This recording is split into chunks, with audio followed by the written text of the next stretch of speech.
Bonjour à tous et bienvenue dans l'interview. Bonjour Maria-Arena. Bonjour. On débute la semaine avec vous. Vous êtes députée européenne, membre du Parti socialiste. Est-ce que la victoire de Syriza en Grèce, c'est une claque pour l'Europe ? Alors je ne pense pas que ce soit une claque pour l'Europe. Moi je dirais plutôt, on montre qu'il y a une démocratie en Europe et que les peuples qui ont aujourd'hui subi des austérités très graves, aujourd'hui, avec par exemple des soins de santé qui ont été fortement rabotés en Grèce, disent stop, nous voulons avoir quelque chose à dire, pouvoir dire que l'austérité n'est pas la solution parce qu'elle crée aujourd'hui des inégalités. Et donc j'ai plutôt envie de dire que c'est plutôt une Europe où la démocratie s'exprime. Et moi, je suis pour l'Europe démocratique et donc je trouve ça plutôt bien. Oui, c'est quand même un désaveu de la politique mise en place par les autorités européennes, à commencer par la Commission. Alors, c'est un désaveu par rapport à la Troïka, c'est-à-dire c'est ce trio qui mettait autour de la table... Donc le Fonds monétaire international, la Banque centrale européenne et la Commission. Exactement. Et vous voyez que dans ces trois-là, il n'y a pas de pouvoir démocratique, c'est-à-dire c'est ni le Parlement européen, ni les parlements nationaux. Donc il n'y a pas de lieu où la démocratie s'est exprimée dans cette Troïka.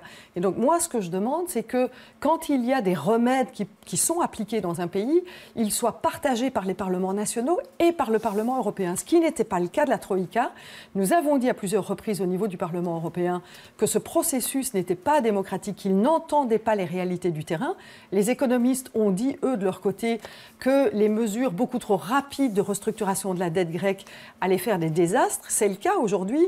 On a un taux de la dette qui est à plus de 170%, alors qu'il était à peine de un peu plus de 100% après la crise. Ouais, derrière la Troïka, ce qu'on appelle la Troïka, il y avait aussi le Conseil des ministres, le Conseil européen et notamment le poids d'Angela Merkel. C'est un désaveu de la chancelière allemande, ce qui s'est passé en Grèce ? Je pense clairement que c'est un désaveu de la politique allemande. Et d'ailleurs, je trouve qu'il était fortement déplacé de la part de Mme Merkel de mettre la pression sur les électeurs grecs en disant si vous votez... Donc les Grecs sont maîtres chez eux. Voilà, exactement. Je pense que les Grecs doivent pouvoir décider de la politique qu'ils sont à même de mener.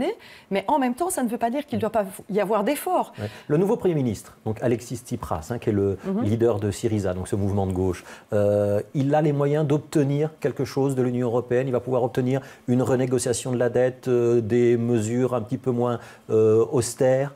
Vous savez, c'est dans l'intérêt de personne de laisser la Grèce dans cette situation. Vous savez que la dette grecque est détenue par l'Europe aujourd'hui, par les pays et par les banques européennes. Et donc, ce n'est pas dans l'intérêt des banques européennes que la Grèce sorte, par exemple, de l'euro. Et donc, il faut absolument entendre ce que, aujourd'hui, les électeurs grecs ont dit. Ils n'ont pas dit qu'ils ne voulaient pas rembourser leur dette. Ils ont dit, donnez-nous le temps de pouvoir nous mettre en ordre, de pouvoir... Donc un échelonnement. Un échelonnement de cette dette. Et je pense que c'est ça que nous devons absolument soutenir. L'austérité qui a été imposée à la Grèce a conduit non pas à des résultats positifs, que du contraire, la Grèce et la dette de la Grèce s'est aggravée suite à l'austérité. Ils se sont enfoncés dans le rouge. Oui. Si on rééchelonne la dette grecque, il faudra faire pareil pour les Portugais, les Espagnols, les Italiens ? Je pense qu'il faut regarder au cas par cas. Il y a des situations particulières dans chaque pays, des pays qui s'en sortent mieux que d'autres, des pays qui ont une économie qui est beaucoup plus résistante que d'autres, et donc c'est du cas par cas. Aujourd'hui, l'économie grecque est complètement effondrée, et donc on ne peut pas demander aux Grecs de rembourser quelque chose qu'ils n'ont pas ou qu'ils ne peuvent pas produire en matière de richesse. Est-ce que ce n'est pas le grand retour du débat politique et du clivage droite-gauche ? Et est-ce que vous ne craignez pas qu'il y ait justement des tiraillements, voire un déchirement entre des pays qui demandent cet assouplissement et qui font un virage à gauche, comme la Grèce, et des pays qui se réclament de l'orthodoxie budgétaire la plus stricte, comme l'Allemagne? Moi, je pense que ce n'est pas un débat droite-gauche, c'est un débat de modèle européen. Est-ce qu'on veut un modèle européen qui ne fait que calculer, c'est-à-dire un modèle de notaire qui ne fait que calculer exactement où nous en sommes, ou est-ce qu'on veut, en matière de dette, ou est-ce qu'on veut un modèle de relance économique? Les Allemands vont vous dire c'est bien gentil, mais c'est avec notre argent que vous jouez. Oui, mais c'est avec la solidarité des Européens. Quand on voit par exemple les Américains, ils ont choisi pour un modèle de relance économique. Et on voit que l'économie américaine va mieux. Nous devons au niveau européen, et nous le réclamons dans le cadre de programmes d'investissement, par exemple au niveau de l'Europe, qu'il y ait un modèle de relance. L'austérité n'est pas un modèle de relance. Il faut pouvoir rembourser plus quand l'économie va mieux et il faut pouvoir rembourser moins quand l'économie va moins bien. C'est ce que nous demandons au niveau de l'Europe. Qui est-ce qui défend le programme de Syriza en Belgique ? C'est le Parti socialiste de Maria-Arena et Di Rupo ou c'est le PTB de Raoul Debout? Alors vous savez, aujourd'hui, le parti grec est un parti réformiste. Ce n'est pas un parti révolutionnaire, c'est un parti qui dit il faut qu'il y ait des réformes. Vous en sentez proche? Et nous disons exactement la même chose, il doit y avoir des réformes. Quand nous avons fait les efforts au niveau belge, nous avons été prendre par exemple plus de 7 milliards d'euros dans la fiscalité. Nous n'avons pas uniquement pris les économies dans les économies au niveau de la structure par exemple, mais nous avons été chercher des moyens dans la fiscalité. Vous avez aussi réformé les fins de carrière et les allocations de chômage. Ce n'était pas vraiment des mesures d'extrême gauche. Il y a eu en fait une répartition de l'effort qui n'était pas uniquement auprès des populations, mais qui était une répartition de l'effort auprès des richesses.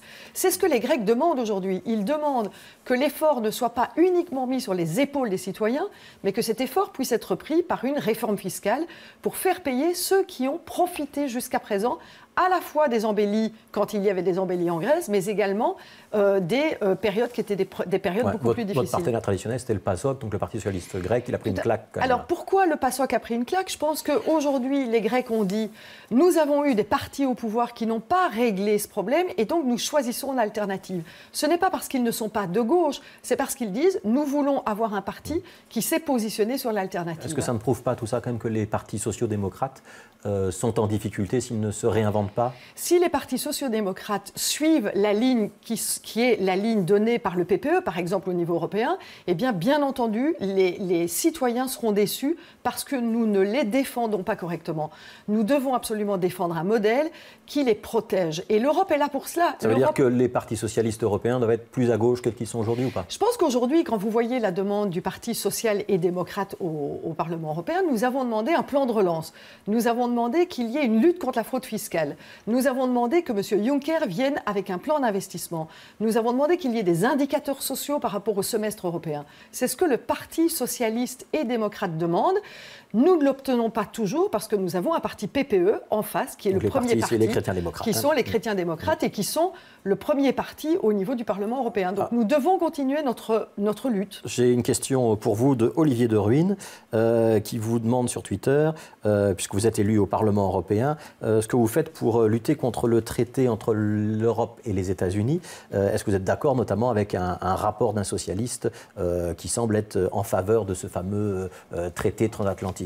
Alors on travaille beaucoup sur ce traité transatlantique et nous disons... C'est ce qu'on appelle le TTIP. Le TTIP, donc c'est-à-dire les accords de libre-échange. Partenariat et investissement, voilà. Accord de libre-échange entre les États-Unis et l'Europe. Voilà, exactement. Si ce traité, cet accord de libre-échange, a pour objectif de déréguler le système européen, de faire en sorte que nos entreprises souffrent et que nos citoyens souffrent, nous ne serons pas pour ce traité. Par exemple, dans ce traité, il y a un dispositif... Tous les socialistes disent la même chose? Nous sommes exactement sur la même longueur d'onde. Par exemple, nous sommes en train de travailler sur les tribunaux privés, c'est-à-dire la capacité qu'un investisseur aurait d'attaquer un État parce qu'il aurait pris une mesure qui va léser son bénéfice.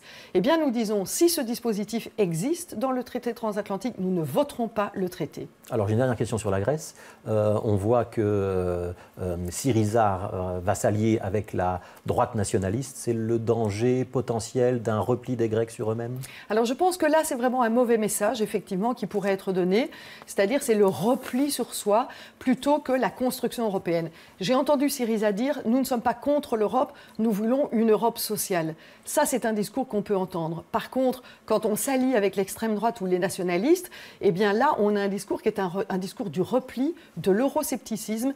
Et là, je pense que c'est vraiment un message qui pourrait être négatif par rapport à la Grèce. Est-ce que la victoire de Syriza va inciter le Parti socialiste belge à gauchir son discours? Mais le Parti socialiste a déjà un discours de gauche et je le défends fortement, que ce soit au niveau de l'Europe ou dans d'autres instances. Ça n'a pas toujours été évident pendant le gouvernement de Di Rupo? Vous savez, quand vous êtes dans un gouvernement où vous représentez à peine un quart de ce gouvernement, il y a des compromis. Et ces compromis, ils ont été demandés par la droite. C'est un gouvernement qui était Donc c'est mieux d'être dans l'opposition? Non, parce qu'être dans l'opposition, ça ne nous permet pas de prendre les mesures qui sont les mesures de gauche. Quand on est dans un gouvernement avec des partenaires de droite, on doit faire des compromis, mais on obtient un certain nombre de choses. Aujourd'hui, on est dans l'opposition et malheureusement, quand on est dans l'opposition, on n'obtient pas ce qu'on défend. Alors, il nous reste 3 minutes. Avant d'être députée européenne, vous avez été ministre présidente de la Communauté française, vous avez aussi été ministre de l'Enseignement. Pourquoi est-ce qu'on n'a pas réussi à imposer ce fameux cours de citoyenneté dont on parle tant? Et est-ce qu'on va réussir à le faire cette fois-ci? Alors je pense que c'était tout un travail que nous avions initié quand j'étais ministre de l'Éducation pour faire en sorte que les élèves ne soient pas séparés par rapport au choix qu'ils faisaient de l'apprentissage de la religion morale ou autre. Et donc nous avions entamé un débat au niveau du Parlement de la communauté française, de la Fédération Wallonie-Bruxelles. Ce débat a continué et aujourd'hui, j'espère que... Il est mûr aujourd'hui ou pas? J'espère qu'il l'est. Je pense que l'objectif... Pourquoi est-ce qu'il faut ce cours, fondamentalement? Pardon? Pourquoi est-ce qu'il faut ce cours, fondamentalement? Alors parce qu'aujourd'hui, les élèves, parce qu'ils choisissent de suivre un cours de morale ou de religion, sont séparés. Et vous savez que les horaires sont organisés en fonction de ce qui est organisé dans les cours, mais de manière générale des grilles horaires. Donc on met en général les élèves qui ont choisi le cours de morale ensemble et les élèves qui ont choisi le cours de religion, quel qu'il soit, ensemble. Ce qui fait que les élèves sont séparés de facto par leur choix de religion ou de ne pas religion. Et donc nous disons, s'il y a des cours de religion, et je ne suis pas contre le fait qu'il y ait des cours de religion à l'école, s'il y a des cours de religion, ils ne doivent pas séparer les élèves. Et surtout, ils doivent être des lieux de dialogue entre ces élèves. Ce dialogue, je me fais l'avocat du diable quand j'étais petit. Le prof de français, le prof d'histoire pouvaient mener ce dialogue. On n'est pas obligé de faire un cours spécifique d'éducation civique. Alors je pense qu'il faut les deux. Je pense que si on avait un cours spécifique d'éducation civique, on pourrait mieux approfondir un certain nombre de concepts. Mais d'autre part, l'éducation civique, ce n'est pas 1 heure de cours. L'éducation civique, ça commence depuis 8 heures du matin jusqu'à 5 heures, je dirais même au-delà. Dernière question, est-ce que la Fédération Wallonie-Bruxelles doit prendre en charge la formation des imams ? Alors, il doit y avoir un travail sur la formation, donc sur des cours à la théologie qui permettent d'avoir peut-être un islam de Belgique. Ouais, on ne le fait pas pour les rabbins ou pour les prêtres catholiques, on devrait le faire pour les imams. On doit le faire de manière générale là où il y a un souci qui se pose, c'est-à-dire là où il n'y a pas les expertises, là où il n'y a pas les formations qui se passent au niveau belge. Eh bien, si la communauté française pouvait le faire, pourquoi pas ? Merci Maria Arena d'avoir été l'invitée de l'interview. Demain, c'est Christos Doulkeridis, écolo et candidat à la présidence d'Écolo, qui sera notre invité.